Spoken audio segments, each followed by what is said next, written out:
दोस्तों, रूस यूक्रेन जंग हाथ से निकल गई। हक्कानी नेटवर्क के सिपा सालार 50,000 मुजाहिदीन के साथ मैदान में सिराजुद्दीन हक्कानी की एंट्री ने अमेरिका और मगरब को लरजा दिया। मगरबी ऐवान कांप गए। सुपर पावर को मैदान जंग में धूल चिटाने वालों ने भी फौजी मशकें शुरू कर दी। यूक्रेन जंग अहम मोड़ पर आ गई। न्यू वर्ल्ड ऑर्डर का वक्त आ गया। अंस हक्कानी के बाद जलालुद्दीन के दूसरे बेटे ने बातिल के खिलाफ मैदान में उतरने का फैसला कर लिया। अमरीकी पाबंदियों और जान को खतरा होने के बावजूद मरते मुजाहिद की एक ललकार ने पूरा मंजरनामा बदल कर रख दिया। अमारत इस्लामी से वायरल होने वाली वीडियो ने दुश्मन की नींदें हराम कर दी। जदीद तरीन हथियार, ड्रोन सिस्टम और टेक्नोलॉजी का मुकाबला मुजाहिदीन ने ईमान की ताकत से करने का फैसला कर लिया। सालों से गुमनाम रहने वाले सिराजुद्दीन हक्कानी के मंजर आम पर आते ही अपनी सरपरस्ती में मुजाहिदीन की ट्रेनिंग करवाने का असल मकसद क्या है? क्या तालिबान की बड़ी तादाद यूक्रेन लड़ने को जा रही है? आज के इस वीडियो में मुकम्मल तफसील के साथ आपको ये भी बताएंगे कि कौन कौन से ममालिक रूस की मदद को मैदान में फौजें उतार चुके हैं और यूक्रेन में तालिबान की एंट्री से क्या इनकलाब बर्पा हो सकता है। दोस्तों, इंतहाई खुफिया जिंदगी बसर करने वाले तालिबान के रहनुमा सिराजुद्दीन हक्कानी पहली मरतबा मीडिया के सामने आ गए हैं। कबल अज़ीं इनकी सिर्फ एक ही तस्वीर सामने आई थी और वो भी वाज़ेह नहीं थी। सिराजुद्दीन हक्कानी न सिर्फ तालिबान की तरफ से वज़ीर ख़ारजा बनाए गए हैं बल्कि वो हक्कानी नेटवर्क के सरबराह भी हैं। अमरीकी हुकूमत ने इन्हें इंतहाई मतलूब अफराद की फहरिस्त में शामिल कर रखा है, जबकि इनकी गिरफ्तारी में मदद करवाने वाले के लिए 10 मिलियन अमरीकी डॉलर का इनाम भी दिया जाएगा। अक़वाम मुत्तहिदा ने भी इन्हें दहशतगर्दों की ब्लैक लिस्ट में शामिल कर रखा है।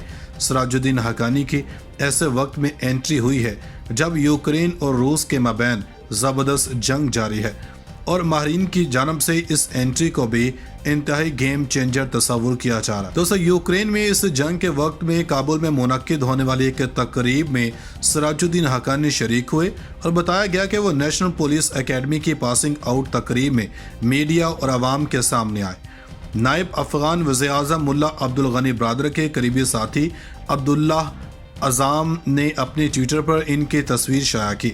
सिराजुद्दीन हक्कानी ने पासिंग आउट तकरीब से खिताब में नई भर्ती किए गए सिक्योरिटी एहलकारों से मुखातिब होते हुए कहा कि मैं आपकी तसल्ली और एतमाद जीतने की खातिर मीडिया और अवाम के सामने आया हूँ।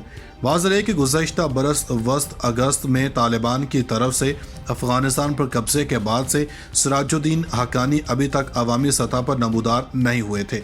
सिराजुद्दीन हक्कानी तालिबान के इंतहाई अहम तरीन रहनुमाओं में शुमार किए जाते हैं। वो हक्कानी नेटवर्क के सरबराह भी हैं जो 20 साला अफगान जंग में अमरीकी ओहदा पर खून रेज हमलों का जिम्मेदार भी करार दिया जाता है। माहरीन का कहना है कि सिराजुद्दीन हक्कानी का खुले आम अवामी तकरीब में शरीक होना इस अमर की गुमाज़ी करता है कि तालिबान के एतमाद में इजाफा हुआ है। हक्कानी नेटवर्क सन 1970 की दहाई में सिराजुद्दीन हक्कानी के वालिद जलालुद्दीन हक्कानी ने कायम किया था।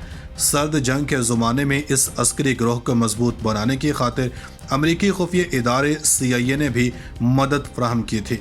तब अफ़गानिस्तान पर काबिज सोवियत फोर्सेस को शिकस्त देने की खातिर मुजाहिदीन को मगरबी हिमायत हासिल थी। दोस्तों, अशरों पहले सोवियत यूनियन के दस्तों के खिलाफ लड़ने वाले कमांडर जलालुद्दीन हक्कानी ने इस गिरोह की बुनियाद रखी थी। अफगान जंग के दौरान 80 के दहाई में इस ग्रोह को अमरीकी हिमायत भी हासिल थी। सन 1995 में इस नेटवर्क ने तालिबान के साथ इत्तेहाद कर लिया था। 1996 में तालिबान हक्कानी नेटवर्क की मदद से ही काबुल पर कब्जा करने के कायल हुए थे। सन 2012 में अमेरिका ने हक्कानी नेटवर्क को एक दहशतगर्द ग्रोह करार दे दिया था। सन 2018 में जलालुद्दीन हक्कानी की मौत की खबर आम कर दी गई थी, जिसके बाद सिराजुद्दीन हक्कानी ने इस ग्रोह की क़यादत संभाल ली थी। अंदाज़ा है कि सिराजुद्दीन हक्कानी की उम्र 40 बरस के लगभग है। सिराजुद्दीन हक्कानी को मुबैना तौर पर मुतअद्दिद मरतबा ड्रोन हमलों का निशाना बनाने की कोशिश की।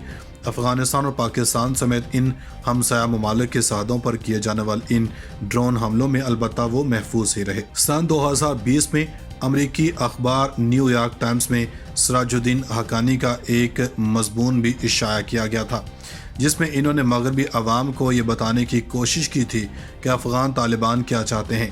इस मज़मून की अशात पर एक तनाज़ा भी खड़ा हो गया था, क्योंकि कई हलकों की तरफ से इल्ज़ाम आयद किया गया था कि न्यूयॉर्क टाइम्स ने एक दहशतगर्द को अपने ख्यालात का इजहार करने के लिए एक फोरम मुहैया किया।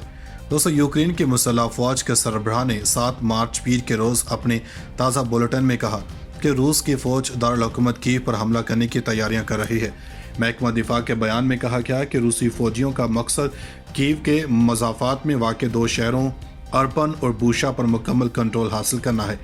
بیان کے مطابق روس کی مسلح افواج بروسکی اور بورسپل اضلاع سے ہوتے ہوئے کیو کے مشرقی مضافات تک پہنچ کر دفاعی حکمت عملی سے فائدہ اٹھانے کی کوشش کر رہے تھے۔ برطانوی دفاعی عہدیداروں کے خیال میں روسی افواج کو گزشتہ 48 گھنٹوں کے دوران بہت کم کامیابی حاصل ہوئی اور اس کی فوج یوکرین کے سخت مزاحمت اور ناقص لاجسٹکس سپورٹ کے باعث پریشان ہے، لیکن یوکرین کمانڈروں نے متنبہ کیا کہ روسی افواج دوبارہ منظم ہو رہی ہے اور دارالحکومت کیو پر مکمل حملہ کرنے کی تیاری کر رہی ہے۔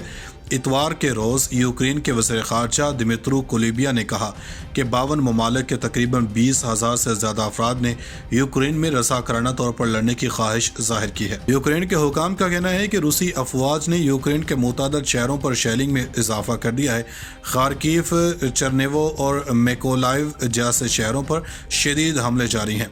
یوکرین کے صدارتی دفتر کا کہنا ہے کہ لڑائی کے سبب کئی لاکھ یوکرینی باشندوں کو فوری طور پر نکالنے کی ضرورت ہے۔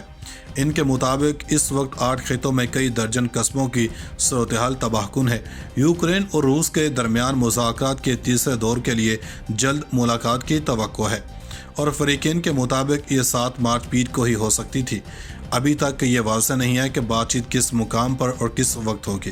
اس سے قبل دونوں ملکوں کے وفود آخری بار بیلاروس میں امن مذاکرات کے لیے 2 بار ملاقات کر چکے ہیں، جس میں ماریوپول اور وولو نواخا سے انخلاء کی اجازت دینے اور انسانی ہمدردی کی بنیاد پر محفوظ راہداریاں قائم کرنے پر اتفاق ہوا تھا۔ تاہم اتوار کے روز ماریوپول کو خالی کرنے کی کوشش ناکام ہو گئی اور روس اور یوکرین دونوں نے ہی اس کے لیے ایک دوسرے پر جنگ بندی کی خلاف ورزی کا الزام لگایا۔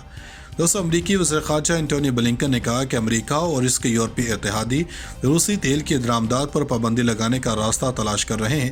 اس دوران وائٹ ہاؤس اور کانگریس روس پر مزید پابندیاں عائد کرنے کے مقصد سے مشترکہ کوششوں کے تحت صلاح مشورہ کر رہے ہیں۔ ادھر نیوزی لینڈ نے بھی روس پر پابندیوں کی ایک نئی فہرست کا اعلان کیا ہے، جس میں درجنوں روسی شہریوں کو نشانہ بنایا گیا۔ وزیر اعظم جسنڈا آرڈرن کا کہنا ہے کہ اس حوالے سے نئی قوانین کے تحت تقریباً 100 بڑی روسی کاروباری شخصیات پر سفری پابندی عائد ہوں گی۔